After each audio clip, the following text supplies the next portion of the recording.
All right, let's get into it. Picture this. It's 2025, and the world wakes up to the biggest news since the invention of Wi-Fi. 48 countries from Saudi Arabia to Tokyo have just formed the Asian Union. That's 4.7 billion people, over half the planet, united under one flag. Imagine the scale, the world's most ambitious group project, and everyone actually showed up. This isn't just a trade deal, it's a seismic shift in global power. Old rivalries? Paused. Ancient borders? Gone. The continent that gave us everything from gunpowder to BTS is now a single coordinated force. The West is watching, sweating, and scrambling to adapt. The Asian century isn't just a phrase anymore. It's reality. The announcement sends shockwaves through Wall Street, the Pentagon, and beyond. The global hierarchy is being rewritten, and Asia is now the main character. For centuries, the world followed Western rules. Now the Asian Union is the first real challenge to that order. The future will be designed, built, and led by Asia. The sun, which always rose in the east, now shines from there with a new intensity. So what does the Asian Union look like on the ground? First, open borders. Hop on a bullet train in Seoul, ride to Tehran, no passport needed. Free movement sparks a cultural and intellectual explosion. A chef from Thailand opens a restaurant in Kazakhstan. A Vietnamese coder works in Israel. The continent becomes a single, vibrant marketplace of ideas and talent. Next, a single currency, the Asian dollar, or AD. Backed by China, Japan, India, and the Gulf, the AD instantly rivals the US dollar. Global trade, especially oil and gas, starts pricing in AD. Central banks scramble to adjust.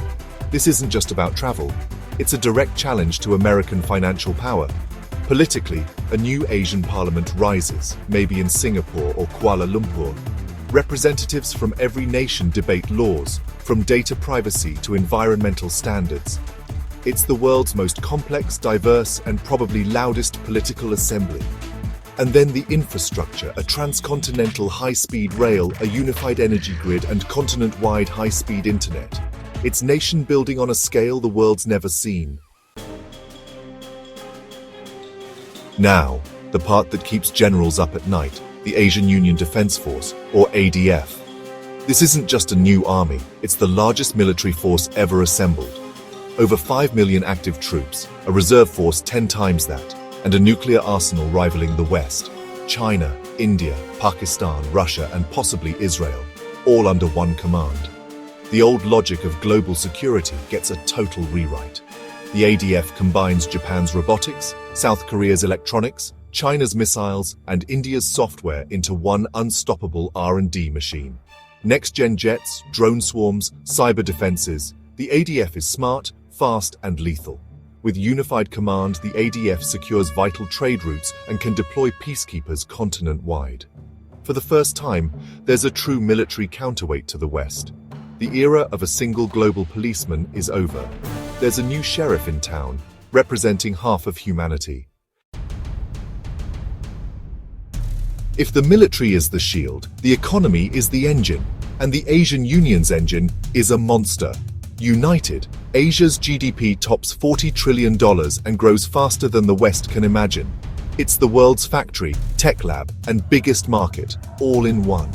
Supply chains from textiles to semiconductors run through Asia.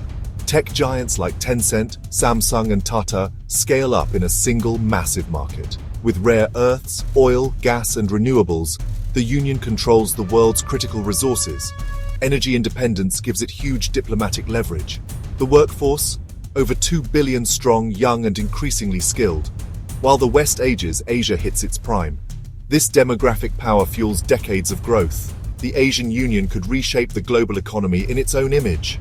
The world's new economic engine is just getting started. A united Asia sounds amazing, on paper. But the reality?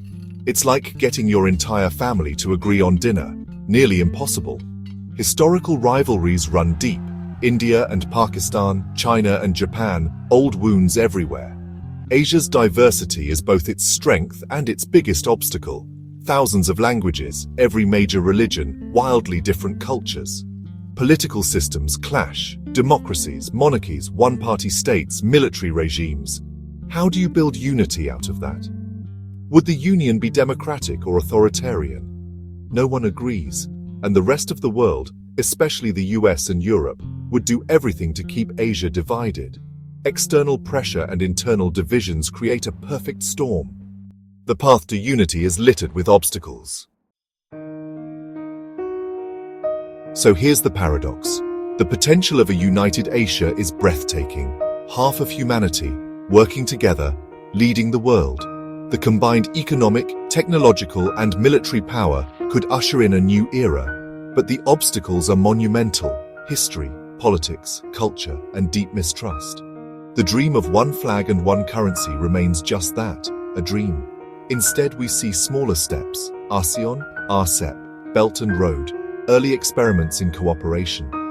Maybe the future isn't a single union, but a flexible network of partnerships, unity light. Ultimately, it's up to the people of Asia. Is a shared future possible, or are the divisions too deep? The idea is powerful enough to redefine the 21st century. Should Asia unite,